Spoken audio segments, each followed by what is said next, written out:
Buenos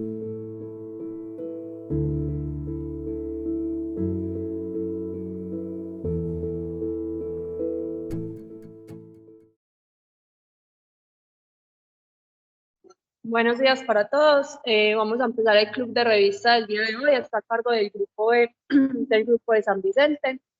El club de revista va a ser sobre el uso de antibioticoterapia en absceso perianal. Este tema, digamos que surgió como motivación debido a que hemos visto como a veces un uso inadecuado de la antibioticoterapia en este contexto y queremos hacer como clarificación sobre el manejo adecuado de estos pacientes.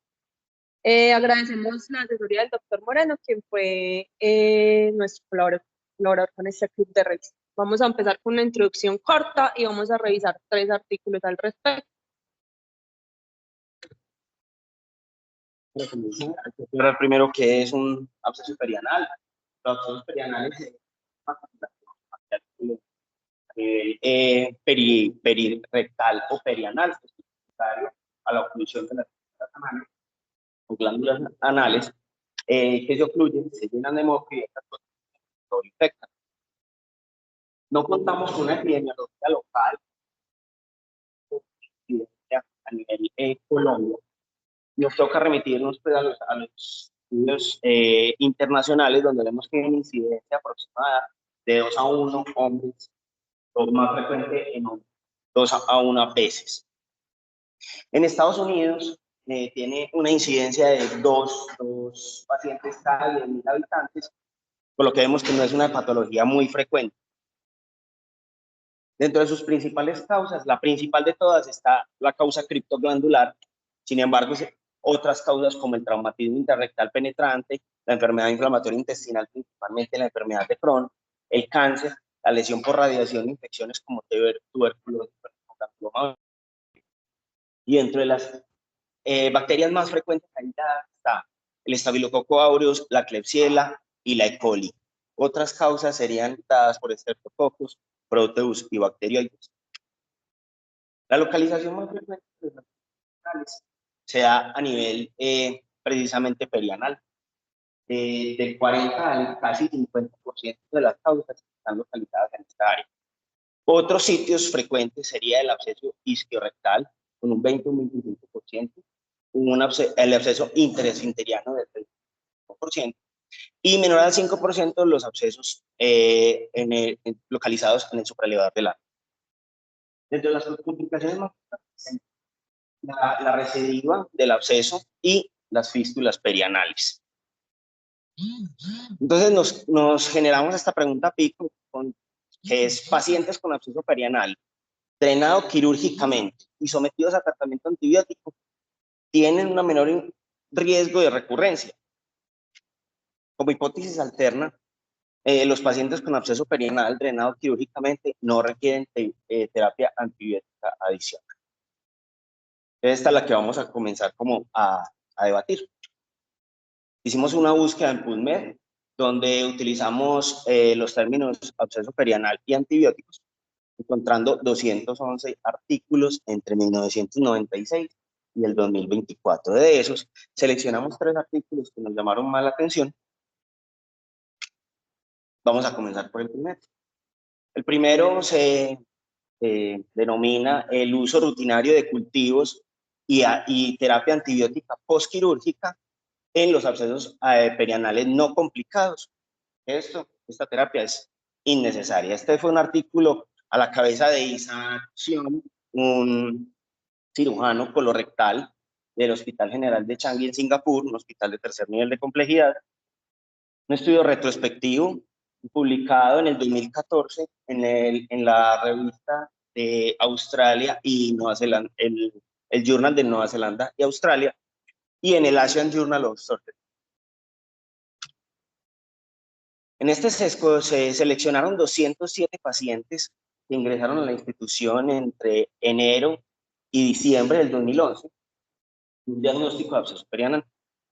De esos 207 pacientes, de la totalidad de ellos fue llevado a manejo quirúrgico. Para la inclusión en el estudio se descartaron 21 pacientes que ya esta sería la segunda o tercera recurrencia del absceso perianal. Quedaron con 186 nuevos casos y se descartaron nuevamente 14 casos con absceso perianal complicado. Dentro de ellos, abscesos bilaterales, con fístulas complejas, con fascitis necrotizante asociada, con tuberculosis diseminada y con colitis por ciclomegalovirus. Como vimos, es más frecuente en hombres. En este reporte vemos que el 85% de los pacientes eran hombres con una edad media de 41 años. El 20% tenían comorbilidades significativas como diabetes, enfermedad renal crónica, VIH y el uso prolongado de esteroides. 28 pacientes al ingreso ingresaron al servicio de urgencias con un cuadro séptico. El diámetro promedio de los abscesos era de 3.1 centímetros y 55 pacientes tenían concomitantemente fístulas anales perianales. Antes de comenzar el estudio, realizaron una encuesta al equipo quirúrgico de la institución, donde hacían dos preguntas principalmente. ¿Cuál era el motivo por el cual ellos iniciaban terapia antibiótica y cuál era el motivo por el cual le daban, enviaban cultivo? Dentro de las razones encontramos que las razones para enviar cultivo era que podría ayudar a dirigir la terapia farmacológica en los pacientes con absceso. Otra seguida es que era simplemente el manejo rutinario de la institución. Sí, esas fueron las principales. Y entre las razones para prescribir antibióticos posoperatorios, encontraron que eran los pacientes que ingresaban sépticos a la institución, que tenían abscesos indurados o con celulitis, y la presencia de comorbilidades. Entonces, en el análisis microbiológico, todos estos pacientes fueron llevados a se tomó el isótopo. El 98% de los resultados mostraron microorganismos sensibles a la terapia antibiótica protocolaria de la institución. Era o metronidazol o la mezcla de ambos. 2 pacientes únicamente reportaron estafilococo aureus existente. Y los principales microorganismos aislados fueron Klebsiella, E. coli, Streptococcus pyogenes. Como vemos, la mayoría de microorganismos procedentes del tracto gastrointestinal, 102 pacientes. En 22 pacientes no hubo crecimiento de microorganismos. 11 pacientes fue contaminación por flora comensal de la piel. Pero entonces, ya teniendo este análisis microbiológico, a nosotros, yo les surgió la duda, bueno, ya tenemos este análisis, esto se está aplicando, está sirviendo para algo. Y entonces, al evaluar la actividad de los cultivos, se dieron cuenta que 35 pacientes, o sea, el 20% de ellos fueron dados de alta en las primeras 24 horas postoperatorias. 102 pacientes, o sea, el 59%, fueron dados de alta 24 a 48 horas postoperatorio. ¿Eso qué concluye? Que el 79% de los pacientes fueron dados de alta sin reporte de cultivo. Y en el análisis, ya después de reconsulta para el seguimiento postoperatorio, al evaluar las historias clínicas, en el 96.5% de los pacientes no hubo reporte del cultivo. Sin embargo, me diría, bueno, no hubo reporte del cultivo, no se le hizo manejo de cultivo, pero bueno, únicamente 16 pacientes de los 102 pacientes recurrieron, o sea, el 9.3%. Una media a los 3.5 meses de recurrencia, a los 3.5 meses. Y en esos 16 pacientes se detectó que 10 de ellos ya tenían fístula perianal, todas cercanas al sitio del absceso o cercanas al sitio de drenaje. Entonces, esta tabla es la más importante del estudio y es donde ellos evalúan en 2 grupos, el grupo a los que se les suministró antibióticos y al grupo que no se les suministró antibióticos y realizan análisis por subgrupos, evaluando comorbilidades, sepsis y celulitis e induración. Teniendo en cuenta que al grupo de antibióticos, 108 pacientes que corresponden a se le prescribió un ciclo corto de antibióticos de 5 a 7 días, entre ellos Como decíamos previamente, la principal antibiótico suministrado fue la amoxicilina clavulanato, seguido del metronidazol, la clindamicina y la ciprofloxacina. Y cuando vamos a ver las conclusiones que ellos sacan del estudio es que no hay una relación, no hay un uso de terapia antibiótica en los pacientes que tengan comorbilidades severas, que ingresen con un cuadro séptico o que tengan una celulitis o una induración.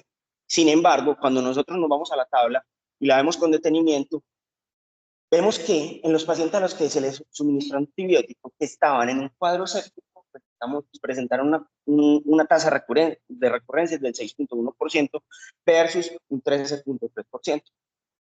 Y en los pacientes que tenían induración o celulitis asociada, presentaron una tasa de recurrencias del 6.1 frente al 11.8 que no recibió terapia antibiótica.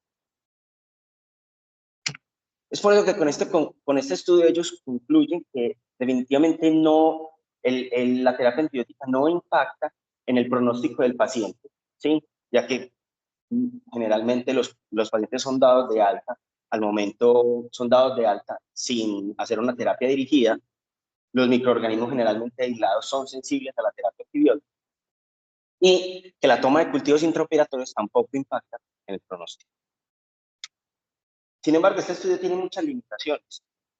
Es un estudio retrospectivo, es realizado en un único hospital, no se realizó un seguimiento exhaustivo, ya que bien podrían pasar que los pacientes hubieran sido dados de alta y únicamente reingresaron de la ciudad de Singapur, pues hayan reconsultado pues en otra institución. No se tuvo en cuenta la administración de terapia antibiótica previo al ingreso al estudio y se requieren muestras poblacionales mucho mayores para poder llegar a conclusiones. La población definitivamente es diferente. Se ha visto también pues, relación en la aparición de los herpes hepáticos, el clima y pues el clima es completamente diferente. Con respecto a las intervenciones sí fueron las mismas, todos fueron llevados a drenaje percutáneo, el escenario clínico sí es similar, que son instituciones de tercer nivel de complejidad, y la validez externa pues, creo que tiene limitaciones para ser aplicado acá.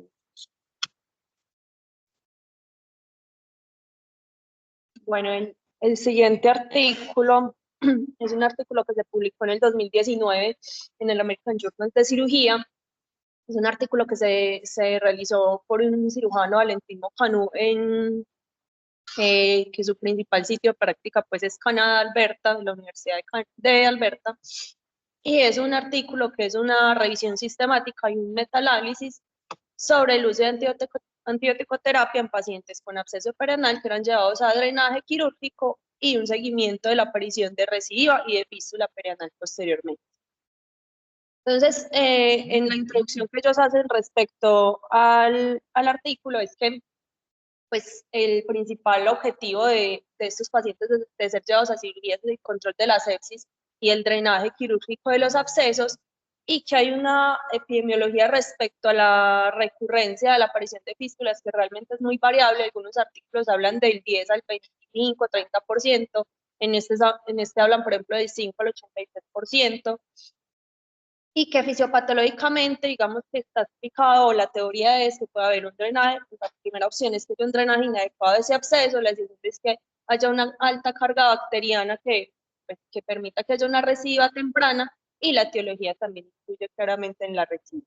Por eso en este estudio solamente se recolectaron pacientes de origen criptogénico. ¿Y cuál era el rol? Entonces era determinar cuál era el rol de los antibióticos en la prevención de la fístula anal posterior al drenaje en abscesos anorrectales. Digamos que el objetivo principal de esos pacientes era evaluar la fístula y como objetivo secundario tenían evaluar la recidiva. Entonces, la estrategia de búsqueda de estos autores fueron buscar artículos entre abril de 1946 y 2018. La revisión la hicieron en Lane, en Base, Scopus y Cochrane, y lo hicieron con estos términos MESH. Los criterios de inclusión eran pues, estudios que fueran realizados en humanos, que fueran únicamente en inglés, que fueran pacientes adultos mayores de 18 años y que el mínimo de estudios pues, que tuvieran el número de pacientes mínimo, perdón, eran 5 pacientes. Y dentro de los criterios de exclusión tenemos todas estas patologías que pues sabemos que implican una alta tasa probablemente recidivas o de fístulas perianales y que se salen como de los abscesos criptogénicos no complicados. Los pacientes que tengan enfermedad inflamatoria intestinal, neoplasia, que hayan sido sometidos a radiación, que tengan abscesos más superiores o en herradura, que sean inmunocomprometidos, excluyeron los estudios que fueran duplicados o que fueran solamente abscesos. Entonces, como les digo, los desenlaces que ellos evaluaron, su desenlace principal realmente era la aparición de fístula perianal y el desenlace secundario era la recurrencia del absceso perianal. Entonces, en el diagrama número 1, entonces ellos colocan los estudios que recolectaron. En total recolectaron 816 estudios, de los cuales se excluyeron inicialmente 793 porque eran solo resúmenes o eran duplicados. Finalmente quedaron 23 artículos y de ahí excluyeron 17 porque el desenlace a evaluar no era el que ellos estaban buscando o el comparador era incorrecto. Entonces, finalmente incluyeron 6 estudios, de los cuales 2 eran RCT, 3 eran cortes retrospectivas y 1 era un caso y control prospectivo. Estos fueron entonces los 6 estudios que ellos evaluaron para el metaanálisis y la revisión sistemática. Algo importante era que la evaluación de la fístula perianal tenía como 3 criterios. Uno era visualizado por anoscopia, otro por palpación y otra por visualización. En ninguno de los, digamos, de los estudios se evaluó la aparición de fístula perianal por resonancia. Importante resaltar entonces, eran casi 800 pacientes.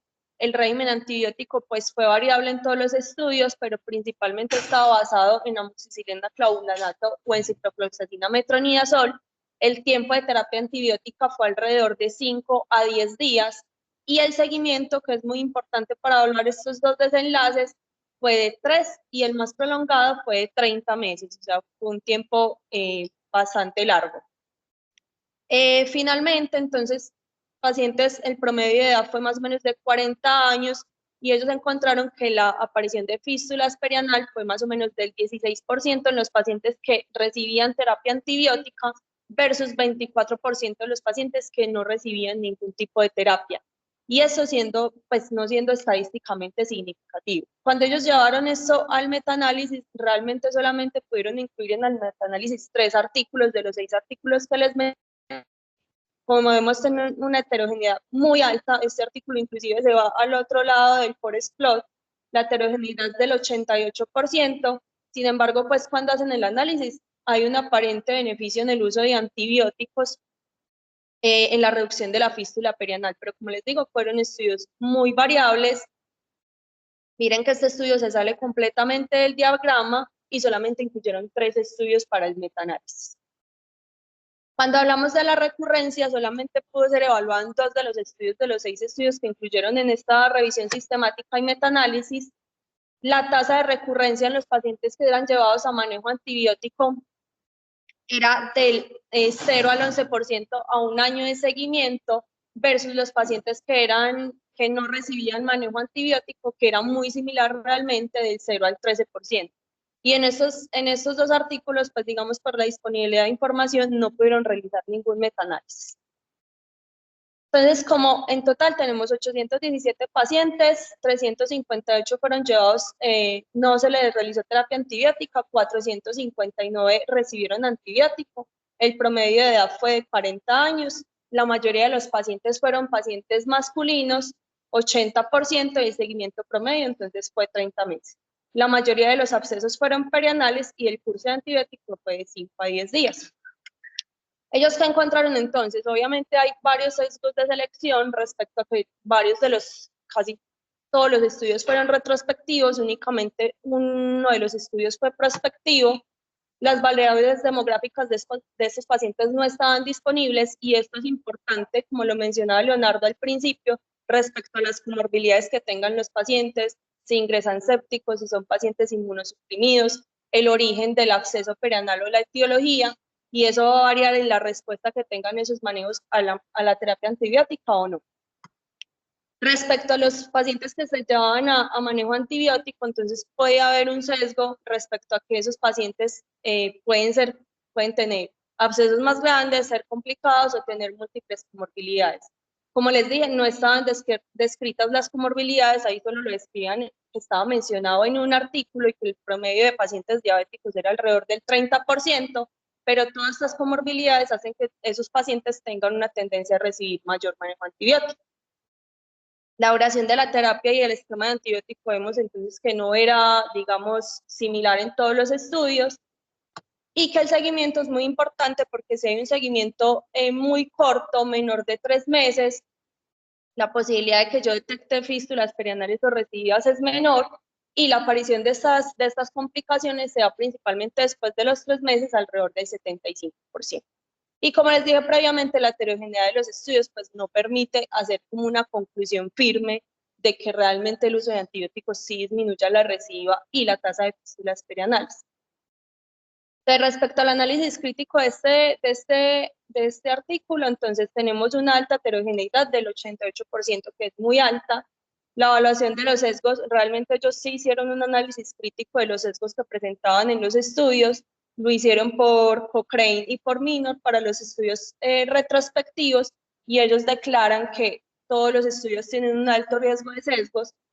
Acá es importante mencionar que el desenlace que nosotros estábamos buscando principal era la recidiva, y el desenlace principal para ellos era la aparición de fístula perianal y no la recidiva de los pacientes. Hay múltiples variables confusoras, como les dije, principalmente las comorbilidades, y la estimación de los resultados realmente es poco precisa porque no pudieron hacer un metaanálisis con los datos que tenían para la recidiva de los pacientes. Y es importante en los metaanálisis considerar como todas las opciones de tratamiento que tienen los pacientes. En este caso, pues, no se tuvo en cuenta en todos los estudios el uso de antibiótico profiláctico, sin embargo, sí todos los pacientes fueron llevados pues a manejo quirúrgico, que eso sí fue estandarizado para todos los estudios. Entonces, finalmente con ese estudio se concluye que hay un aparente beneficio en el uso de antibióticos para la disminución de fístulas perianales, no para recidivas, pero no se puede sacar una conclusión definitiva ni una recomendación clara, y que ellos pues concluyen que necesitan más población o más estudios para definir ese beneficio que aparentemente se dio con ese metaanálisis.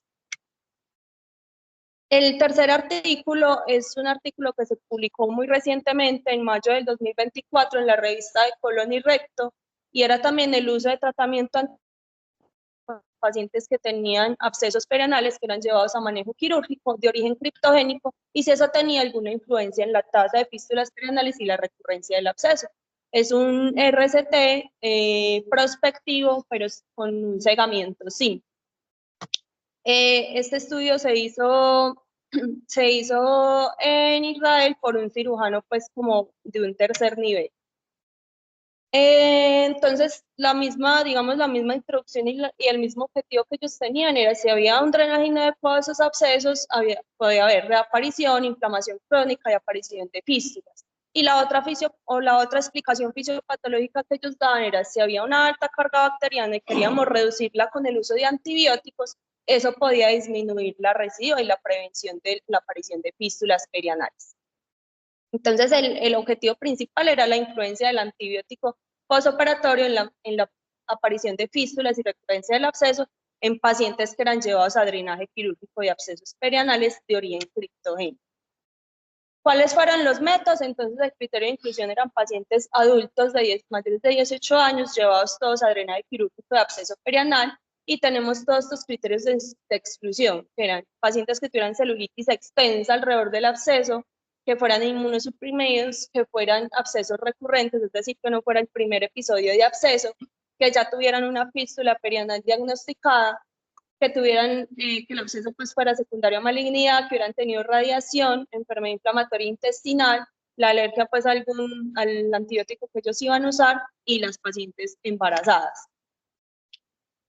¿Cómo fue más o menos el protocolo que ellos instauraron? Entonces todos los pacientes eran llevados a drenaje quirúrgico urgente en posición de litotomía, hacían una incisión elíptica alrededor del absceso, y posteriormente dejaban la herida empaquetada pues con una gasa y retiraban el primer día posoperatorio.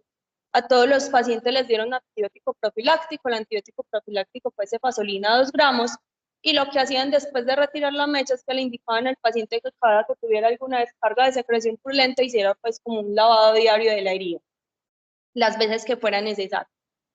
Entonces los pacientes fueron aleatorizados cegados, los pacientes sí estaban cegados, se los entregaban en, perdón, la aleatorización fue cerrada, se los entregaban en sobres sellados y el grupo 1 iba a manejo antibiótico, recibían amoxiclaulanato cada 12 horas por 7 días y el grupo 2 no recibía antibiótico y no le entregaron ningún tipo pues como de placebo.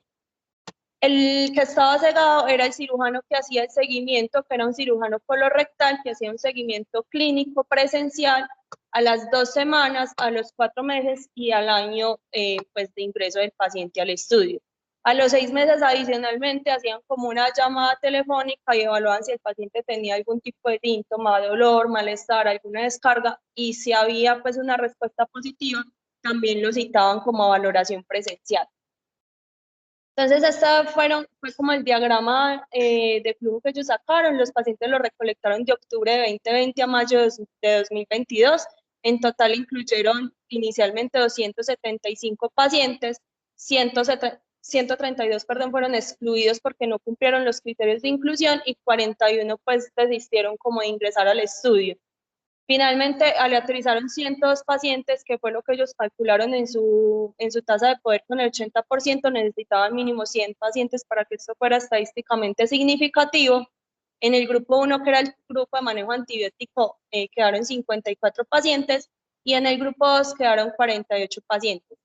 En el análisis final tuvieron que excluir 2 pacientes de cada grupo por pérdidas en el seguimiento y acá porque hubo un paciente que se le diagnosticó finalmente una enfermedad de Crohn. Entonces quedaron para el análisis 52 pacientes y 46 pacientes respectivamente. En la tabla demográfica, entonces vemos que eran pacientes de un promedio de edad casi de 40 años, la mayoría eran pacientes masculinos, los pacientes obesos, pues digamos que eran similares en ambos grupos, no había una diferencia estadísticamente significativa. Las comorbilidades también eran similares, la localización del absceso era similar en ambos grupos, y aquí importante resaltar es que sí había una diferencia estadísticamente significativa en ambos grupos para el promedio de PCR y el conteo de glóbulos blancos.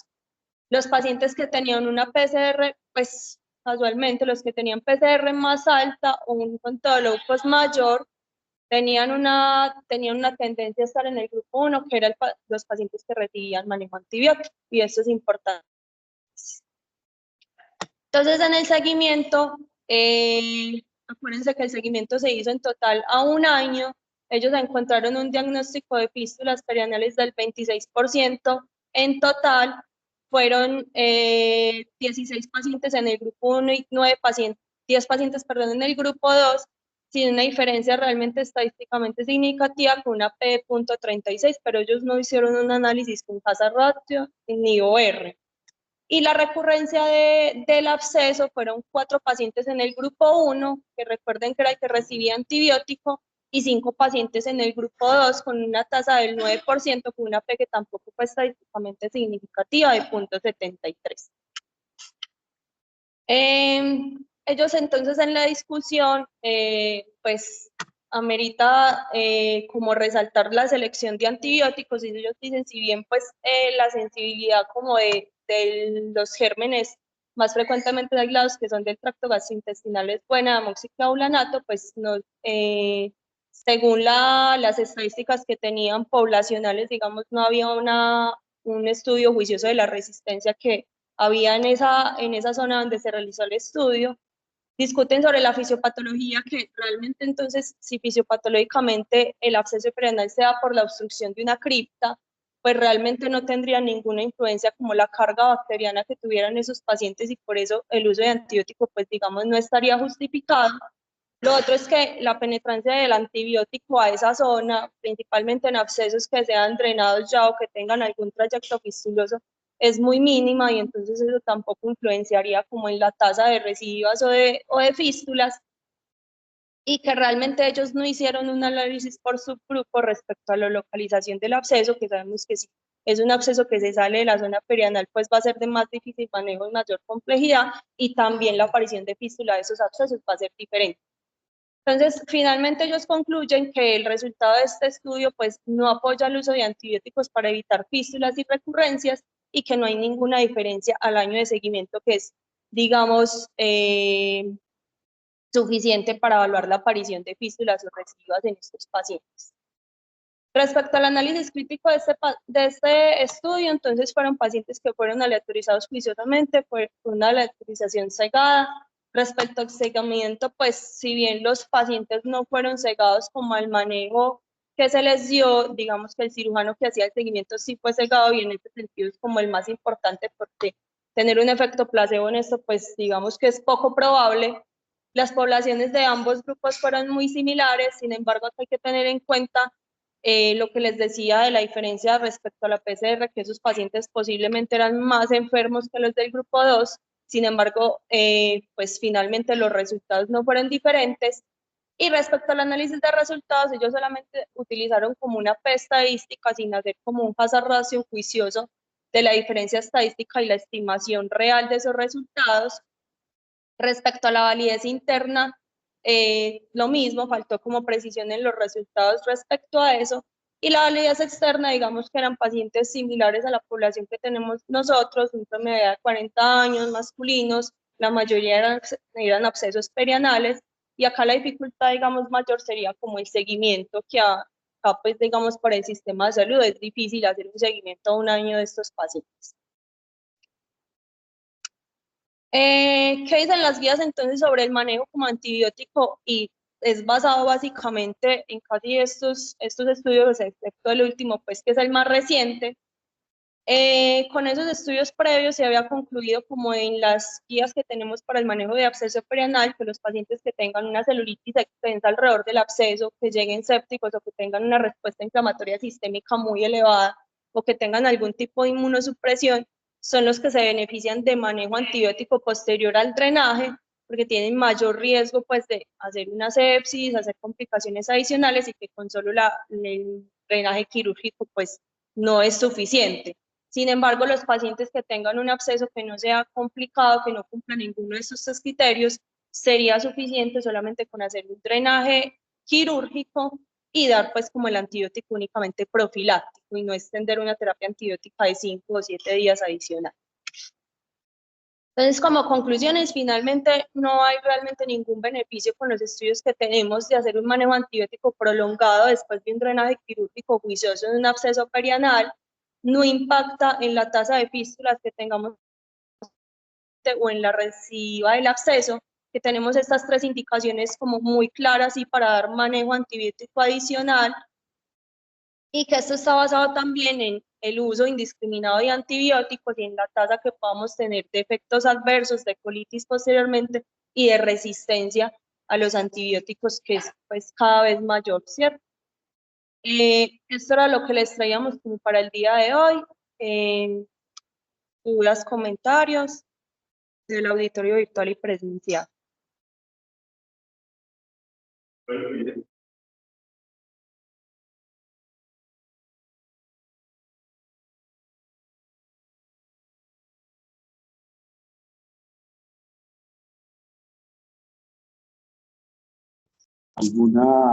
alguna controversia, sobre todo en la anterior. Es un tema que creo que yo les invité a que revisáramos el tema, porque con frecuencia he encontrado en ambas instituciones que hay errores sistemáticos en el manejo de los pacientes con absceso perianal. Uno, no es lo mismo un absceso perianal que un absceso isquiorrectal. Es diferente y se debe manejar de manera diferente. Dos, es muy importante, Juliana, los artículos que mencionan es que todos se someten a drenaje quirúrgico. No es drenaje percutáneo. No es que, el paciente ya drenó, se drenó espontáneo, dejémoslo ahí quietico. Ya se drenó, ¿qué le vamos a hacer? A esos pacientes, por experiencia, vuelven a recidivar el absceso. Y a recidivar, no es que recidive, es que no se mejora el absceso en los siguientes días. Nos toca llevarlo a cirugía después de 3, 4 días que alguien dijo, como ya se drenó, no hay necesidad, nos evitamos la cirugía, y no le da absolutamente nada. Entonces, claro, ahí va a tener dificultades en el paciente. Un valor muy importante en los artículos es que cuando apareció el artículo en 2014, que todo el mundo a nivel mundial dijo, no, ya no hay necesidad de dar antibióticos. Pues algunos grupos de investigación presentaron o plantearon que el paciente que recibía antibiótico y cirugía y drenaje quirúrgico, ese paciente tendría menos recidiva, pero menos posibilidad de aparición de o de demostración de una fístula perianal. Entonces, no, lo drenamos, lo debridamos, damos antibióticos y así evitamos que tenga la fístula, que realmente tenía una fístula, o una obstrucción de la gripa que se accedió y puede formar la fístula. Y uno dice, bueno, podemos hacer un procedimiento terapéutico y a la vez profiláctico respecto a la fístula, pero sin embargo, los artículos no lo demuestran. Es algo importante. Entonces creo yo que es válido que solamente un grupo de pacientes se beneficien, y creo que es la mayoría, de la terapia no antibiótica y drenaje quirúrgico. Es drenaje quirúrgico, no es percusión, o percutánea, o que se drenó espontáneo, dejémoslo así.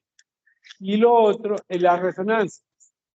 También he visto que el paciente viene con una absceso perianal que está pidiendo a gritos que lo drene el cirujano, y el cirujano lo que hace es pillarme una resonancia para mirar la fístula. Eso es absolutamente equivocado. A menos que esté pensando que tenga otras fístulas, otros abscesos que no lo pueda detectar, pero es que fácilmente se detecta con una ecografía, no necesita una resonancia. Entonces creo que sí es válido, por favor, los residentes, párenle horas a este tema, porque he visto con alguna frecuencia algunos errores en el manejo de estos pacientes. Muy bien, doctora, muchas gracias. Comentario del auditorio virtual de pronto, acá presencial.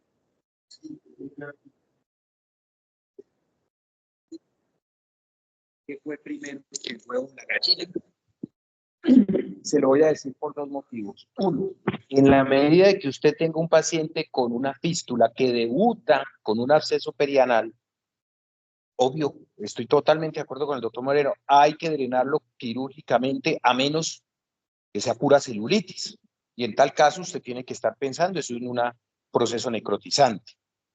Pero la principal causa de absceso perianal es la fístula perianal. Sobre todo en pacientes con factores de riesgo para abscedación, diabéticos, etc. Pero hemos visto pacientes muy sanos que tienen fístula perianal y igual se abscedan. Entonces tienen un sustrato de infección, un huevo que lleva a la gallina.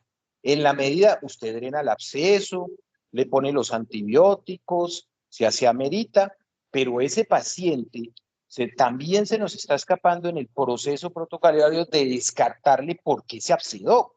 Es que uno no vive haciendo abscesos en el ano o perianales porque sí, siempre hay una causa que lo lleva a eso.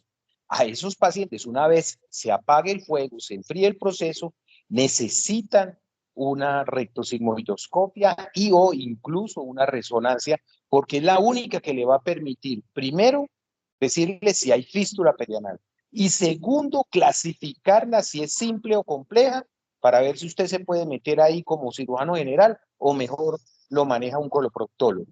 Porque en la medida de que la fístula permanezca, el paciente téngalo por seguro que es un túnel lleno de popó, de anaerobios, que se va a seguir infectando. Entonces, a mí no me quedó muy claro que no impacta las tasas de recidiva. Pues depende. Depende, porque si su sustrato de abscedación es una fístula perianal previamente concebida y organizada, ese paciente se va a seguir abscedando. La recurrencia de abscedación está cantada. Y el segundo motivo es porque es una de las causas muy importantes de procesos necrotizantes perineales y perianales. Y los hemos visto acá.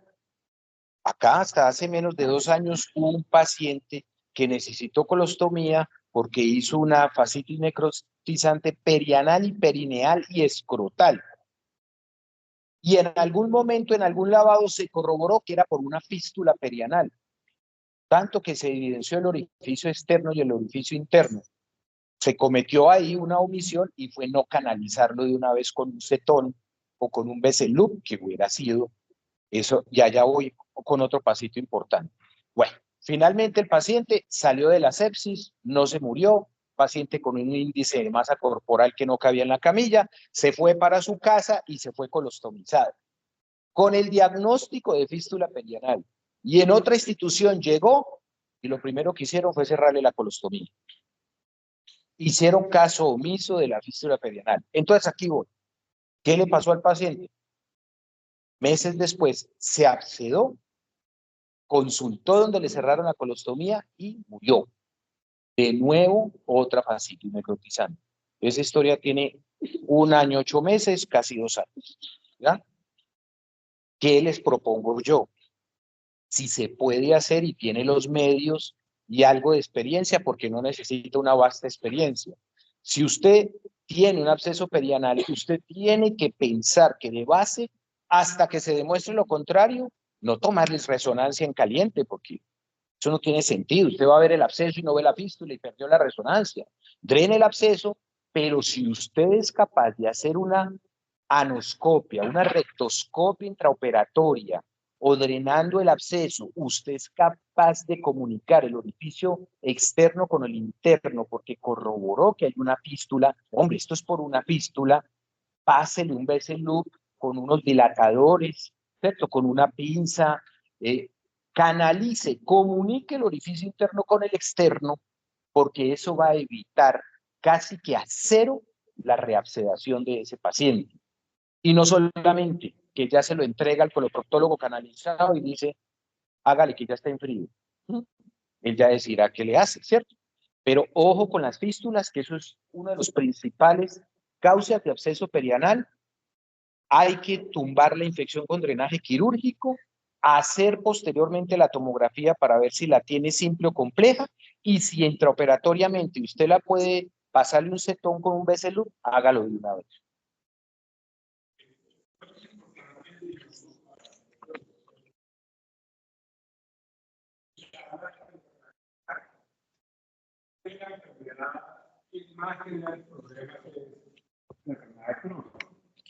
Que es la que usualmente uno necesita un cetón de drenaje.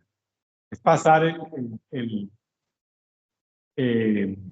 cetón o pasar la Beselup para que permanezca abierto, no se obstruya y se pueda drenar y a mantener la enfermedad controlada. La pregunta para un segundo club de revistas es: ¿cuándo hacemos la resonancia? ¿Tercera semana? ¿Sexta semana? ¿12 semanas después? No se sabe con claridad. Se espera que pase el proceso inflamatorio. No tiene sentido, por favor. Es que hemos visto ya varias veces la resonancia en caliente. Paciente con un absceso perianal y esperando la resonancia. No tiene sentido. Una opción es que si el paciente no tiene una enfermedad de Crohn, algo válido es si uno identifica el orificio que está en el canal anal o en el canal anorrectal, es suturar ese orificio. Hacia los tejidos blandos perianales. Entonces, si uno lo logra ver, sutura esa comunicación anormal y hace el drenaje con debridamiento adecuado, que con eso puede formar en la fase de cicatrización una fibrosis y sellar completamente el tracto epistuloso. Y por eso era que han mencionado que los pacientes con recidiva después de ese tipo de drenaje quirúrgico, si uno mira, porque yo no recuerdo algún artículo, no recuerdo haberlo leído, que compare el drenaje quirúrgico con drenaje espontáneo a ver cuál le va mejor. Por mi experiencia le va mucho mejor al drenaje quirúrgico, el que abre, hace cirujano, hace la incisión, lava, drena, debrida y empaqueta con una gasa con un antibiótico. Yo, por ejemplo, utilizo el nitrofurazona, que les va al paciente, les va generalmente muy bien y incluso puede inclusive manejo, después al día siguiente manejo ambulatorio. Eso, muy bien. ¿Alguien de pronto en el auditorio virtual? Nada más. Listo. Muchas gracias a todos. Terminamos entonces de revista. Un buen día.